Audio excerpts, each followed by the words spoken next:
नमस्कार दोस्तों।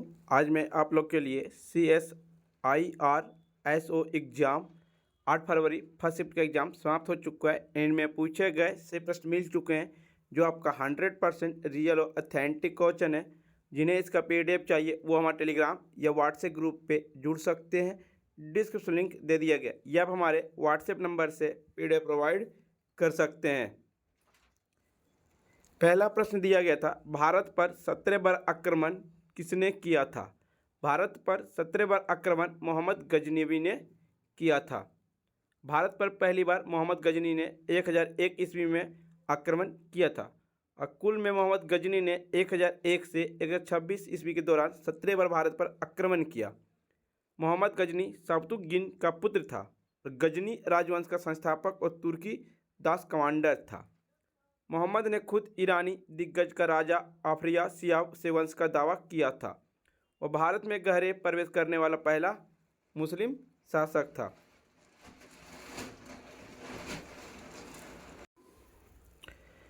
Doctor S Jaishankar ने टैगोर की प्रतिमा का उद्घाटन कहाँ किए? तो वियतनाम देश में किए हैं। हनोई 15 अक्टूबर। विदेश मंत्री डॉक्टर एस जयशंकर ने नोबेल पुरस्कार विजेता के लेखक रविन्द्रनाथ टैगोर को अपेक्षा प्रतिमा का रविवार को बाक नीन शहर में अनावरण करते हुए कहा, भारत और वियतनाम के बीच गहरे ऐतिहासिक संबंध लगभग 2000 साल पुराने हैं, जो बौद्ध धर्म की विरासत से जुड़ी हुई है।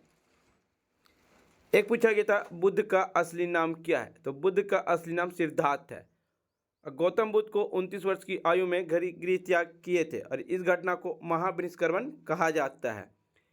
गौतम बुद्ध को निरंजना नदी के किनारे उर्विला बोध गया में एक पीपल पेड़ के नीचे 49 दिन के निरंतर ध्यान के बाद 35 साल की उम्र में ज्ञान की प्राप्ति हुई। इसके बाद वह तथागत कहलाए।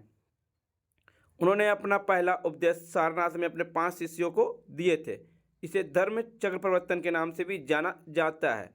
गौतम बुद्ध की मृत्यु 483 ईसा पूर्व कुशीनगर देवरिया में हुआ था और जन्म 563 ईसा पूर्व नेपाल के लुम्बिनी नामक शहर में हुआ था। इंद्रप्रस्थ की स्थापना किस राजवंश के द्वारा की गई? तो पांडवों ने दिल्ली शहर की स्थापना इसका नाम इंद्रप्रस्थ रखा था। पांडवों के राजा धर्मराज युधिष्ठिर ने पांडव साम्राज्य की राजधानी के रूप में वर्तमान दिल्ली में इंद्रप्रस्थ की स्थापना की। यह भी कहा जाता है कि राज तोमर ने अपने राज्य की राजधानी के रूप में इसे इंद्रप्रस्थ शहर की स्थापना की, जिसे बाद में चौहानों ने जीत लिया। कौरवों की राजधानी हस्तिनापुर में थी, जो उत्तर प्रदेश के मेरठ जिले में स्थित है। टीपू सुल्तान के पिता का क्या नाम है? टीपू सुल्तान के पिता का नाम हैदर अली है। हैदर अली एक सैनिक, एक सक्षम सेनापति और एक अच्छा राजनयिका थे। वह साहसी थे और उसने अपने सैनिकों के साथ युद्ध के दौरान सभी खतरों का सामना किया। वो एक बहुत अच्छा घुड़सवार सेनापति थे। उन्होंने यूरोपीय युद्ध विधियों और सैन्य परीक्षण का श्रेष्ठता का पहचाना और इसलिए अपनी सैन्य के परीक्षण में फ्रांसीसी की मदद लेगी। हैदर अली पढ़े लिखे नहीं थे, लेकिन वे बुद्धिमान थे और उनकी याददाश्त अच्छी थी। 1761 में हैदर अली ने, जिन्होंने एक सैनिक के रूप में अपना करियर शुरू किया था, और मैसूर ने पुनः प्राप्त राजवंश को हटा दिया और उस राज पर अपना नियंत्रण स्थापित कर लिया। हैदर अली 1760 से 1782 ने मैसूर राज पर हत्या ली थी। उन्होंने फ्रांसी और निजाम के साथ गठबंधन किया और 1767-69 ईस्वी में प्रथम एंग्लो मैसूर युद्ध में अंग्रेजों को करारी हार दी और उन्हें एक संधि के रूप में शर्तों को स्वीकार करने के लिए मजबूर किया, यानी अप्रैल 1769 में मद्रास की संधि। 1780-84 में द्वितीय अंग्ल मैसूर युद्ध के दौरान अंग्रेजों पर एक बहुत ही अपमानजनक हार थोपी गई, जिसमें उन्होंने मराठा और निजाम के साथ गठबंधन किया और 1782 में द्वितीय अंग्ल मैसूर युद्ध के दौरान उनकी मृत्यु हो गई, हैदर अली की।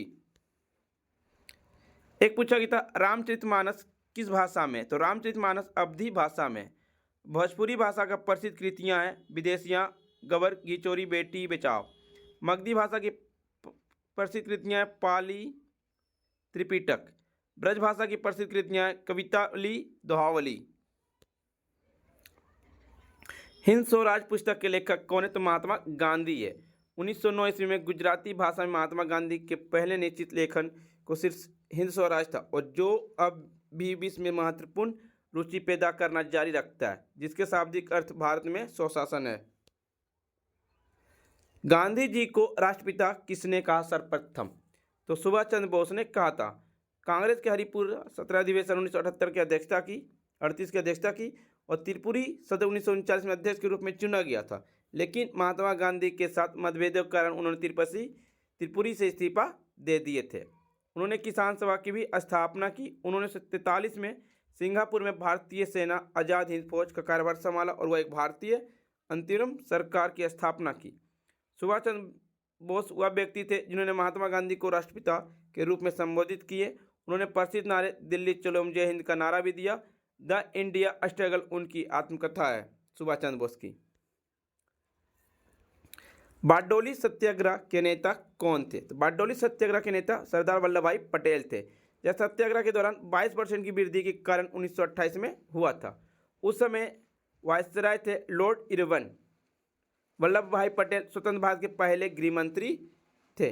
बारडोली सत्याग्रह के दौरान सरदार वल्लभ भाई पटेल को बारडोली की महिलाओं ने सरदार की उपाधि दी थी। और जवाहरलाल नेहरू को पंडित नेहरू भी कहा जाता है क्योंकि उनकी जड़ें कश्मीरी पंडित समुदाय से थी। लाला लाजपत राय को पंजाब केसरी की उपाधि दी गई। सी राजगोपालाचारी को जिन्हें राजा जी के नाम से भी जानते और भारत के अंतिम गवर्नर जनरल थे, वह 1948 से 1950 तक लॉर्ड माउंटबेटन को भारत का गवर्नर जनरल के रूप में उत्तराधिकारी बना दिया था। फ्रेंड्स, आपको वीडियो पसंद आ रही तो लाइक शेयर सब्सक्राइब जरूर करें। जलियांवाला बाग हत्याकांड कब हुआ? 13 अप्रैल 1919 को हुआ पंजाब के अमृतसर शहर में। जनरल डायर के आदेश पर ब्रिटिश भारतीय सेना के लगभग 50 सैनिकों ने बैसाखी तीर्थ यात्रियों का भीड़ पर गोलियां बरसाई, जो जलियांवाला बाग अमृतसर में पंजाब में इकट्ठे हुए थे। कांग्रेस के प्रथम अधिवेशन के अध्यक्ष कौन थे? WC बनर्जी। भारतीय राष्ट्रीय कांग्रेस का गठन 1885 में इंपीरियल सिविल सर्विस के एक सदस्य ह्यूम के द्वारा किया गया था। भारतीय राष्ट्रीय कांग्रेस की पहली बैठक 28 दिसंबर 1885 को हुई थी। पहला सत्र बम्बई के गोकुलदास तेजपाल संस्कृत कॉलेज में, जिसमें 72 लोगों ने प्रतिनिधित्व किया था, 39 लोग जिसमें वकील थे। स्वामी विवेकानंद के गुरु कौन थे? तो रामकृष्ण परमहंस थे। रामकृष्ण मिशन के नाम भारतीय संत रामकृष्ण परमहंस के नाम पर रखा गया और इसकी स्थापना 1 मई 1897 को रामकृष्ण के प्रमुख से स्वामी विवेकानंद ने किए थे। स्वामी विवेकानंद ने शिकागो सम्मेलन में कब भाग लिया? 1893 ईस्वी में शिकागो सम्मेलन में भाग लिए थे। भारत में पहली बार चुनाव किस वर्ष हुआ? 1951-52 में हुआ और अगस्त 1947 में भारत की आज़ादी के बाद पहला लोकसभा चुनाव था। जवाहरलाल नेहरू ने अंतरिम कैबिनेट के नेतृत्व किया और इसमें विभिन्न समूह को 15 सदस्य शामिल थे। भारतीय राष्ट्रीय कांग्रेस ने 489 सीट में से 364 जीते और कुल मतों का 45% था। जवाहरलाल नेहरू लोकतांत्रिक रूप से स्वतंत्र भारत के पहले प्रधानमंत्री चुने गए थे। जलवायु परिवर्तन धारण सूचकांक में भारत की रैंकिंग क्या है? तो भारत ने 2 स्थान की छलांग लगाई और अब भारत 8वें स्थान पर पहुंच चुका है। मध्य प्रदेश सरकार के द्वारा महिलाओं को कितनी % आरक्षण दी जाएगी? 35% आरक्षण दी जाएगी। उड़ीसा के वनिता वंदना का उद्घाटन किसने किया? तो राष्ट्रपति श्रीमती द्रौपदी मुर्मू ने 27 नवंबर 1923 को उड़ीसा पारादीप में पारादीप बंदरगाह प्राधिकरण द्वारा आयोजित की थी। वैश्विक समुद्री शिखर सम्मेलन का उद्घाटन किसने किया? प्रधानमंत्री नरेंद्र मोदी ने 17 से 19 अक्टूबर में मुंबई के MMRD ग्राउंड में आयोजित हो रहे 3रे वैश्विक समुद्री भारतीय शिखर सम्मेलन का उद्घाटन किए थे। एक पूछा गया था पहला लोकपाल बिल पेश किसने की? तो एडवोकेट शांति भूषण ने 1968 में पहला जन लोकपाल बिल पेश किए थे। 1969 में 4वीं लोकसभा ने पारित किया था। जस्टिस पिनाकी चंद्र घोष लोकपाल के पहले अध्यक्ष है। जस्टिस पिनाकी चंद्र घोष भारत के सर्वोच्च न्यायालय के पूर्व न्यायाधीश भी थे। वे राष्ट्रीय मानवाधिकार आयोग के भी सदस्य थे। ऋग्वेदों में सूक्तों की संख्या कितनी? ऋग्वेदों में सूक्तों की संख्या 1028 है, 10 मंडल हैं। वालखिल पाठ के 11 सूक्त है और 10,462 ऋचाएँ हैं। इस वेद को भजनों को पढ़ने वाले ऋषि को होत्री कहा जाता है। इसके 8वें मंडल के हस्तलिखित भजनों को खिल कहा जाता है और सोमदेवता का उल्लेख इसके 9वें मंडल में किया जाता है। ऋग्वेद के 10वें मंडल में 4 वर्णों का उल्लेख किया गया है और ऋग्वेद में रचित के 3रे मंडल में सूर्य देवता और सावित्री को समर्पित प्रसिद्ध गायत्री मंत्र है। पहली 3D बिल्डिंग कहाँ बनी? केरल में। केरल के कौन सा शहर में? तिरुवनंतपुरम के पीटीपी नगर में स्थित। 37वां राष्ट्रीय खेल कहाँ हुआ? 37वां राष्ट्रीय खेल कहाँ हुआ? गोवा में संपन्न हुआ था। एक पूछा गया था, बिना प्रकार का सिक्का किसके द्वारा है? पंचायती में कुल कितने विषय होते? पंचायती में कुल 29 विषय हैं। पंचायती राज विषय राज्य सूची में आता है।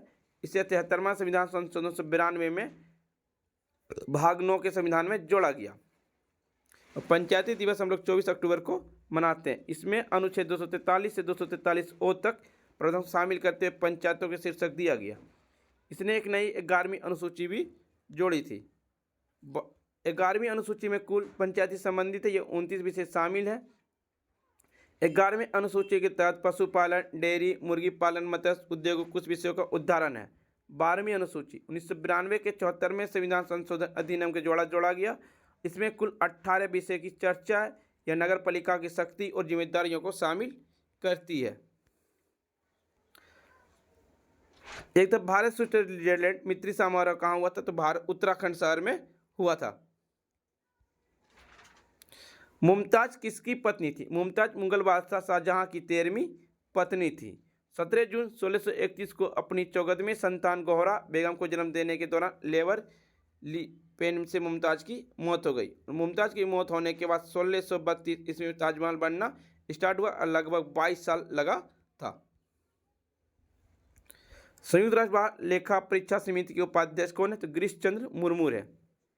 दंतेवाड़ा समिति की सिफारिश आपका छत्तीसगढ़ से संबंधित है। ओमान और जहाज सजग के बीच संबंध किया है? भारतीय तटरक्षक का जहाज सजग जो कि एक अपतटीय गश्ती जहाज है। पश्चिमी एशिया में आईसीजी जहाजों को विदेशी तैनाती के हिस्से के रूप में 3 दिवसीय यात्रा 29 नवंबर से 2023 को ओमान के मस्कट स्थित पोर्ट सुल्तान कबूस पहुंचा। डेयरी उद्योग के विकास के लिए एनडीबी के साथ समझौता ज्ञापन पर हस्ताक्षर किसने किया था? और अरुणाचल प्रदेश की सरकार ने किया था। एक पूछा गया था, सूर्यदास किसकी पूजा करते थे? सूर्यदास आपका भगवान श्री कृष्ण की पूजा करते थे। फ्रेंड्स, आपको वीडियो पसंद आई हो तो लाइक, शेयर, सब्सक्राइब जरूर करें और जिन्हें इसका पीडीएफ चाहिए वो हम टेलीग्राम या व्हाट्सएप ग्रुप पर जुड़ सकते हैं। डिस्क्रिप्शन लिंक दे दिया गया। तब तक के लिए धन्यवाद फ्रेंड्स।